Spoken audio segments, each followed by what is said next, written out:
Because when it comes to finding amazing people with incredible talents, then it's a job for Data Girl. She's the Indestructible's body reporter. Her latest mission, to analyze some footage from the data archives. And today, she has extracted this extraordinary human oddity. In 1947, mysterious Dutchman Mirin Darjo confounded onlooking scientists and doctors when, apparently without any pain or physical damage, he did this. Darjo is unflinching as his assistant skewers him straight through the torso with a 28-inch fencing foil.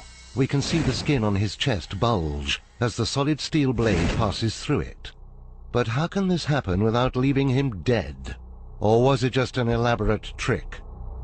Our most distinguished surgeon. To answer these questions, Data Girl has solicited the services of a leading authority on the feats of Mirin Darjo.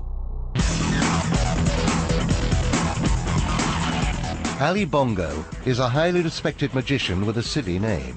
He's been a member of the Inner Magic Circle, that's the circle within the Magic Circle, for 20 years, so he knows how to spot a trick. Now, I want to find out more about Mirin Darjo. Yes. It looks absolutely incredible what he does, but is he really doing it, or is it an illusion? No, I think he's really doing it. I've seen it with colleagues of the Magic Circle, and we all agreed that this is not a trick. It was real. I mean, there was a real sword going through a real body. But Darjo didn't stop at one hole. In this footage, his helper punctures another hole from one side to the other, clean through what looks like his abdomen. How is he doing it?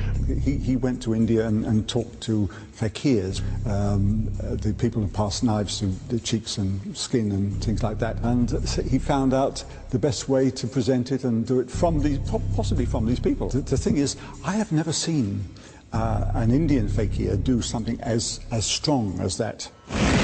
So Darjo may have learned a safe method of passing a blade through his body from Indian mystics. But our intrepid investigator wants to know if this is even biologically possible.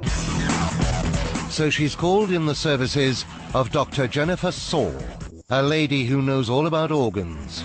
How is something like that medically possible? I think what happened was that there was what we would call a fistula, and the simplest example I could give of that is an earring hole. It's quite likely that he had perhaps a few centimeters done at a time.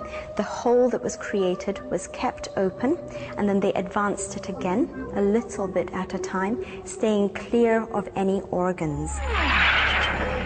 So Darjo had tubes made from scar tissue passing from one side of his body to the other. The sword then passed safely without blood or pain, and without skewering his organs. If you looked at his back, he had several holes on them, and I think those were failed fistulas, ones where they couldn't advance any further. Perhaps they had become infected, perhaps they had become too painful. And it is quite amazing that he survived the making of the passageway. But I don't think it's magic, I do think it's science, and I think it is medically possible. So there you have it, Mirin Darjo mysterious no more. What looked like either magic or superhuman ability turns out to be a load of fistulas.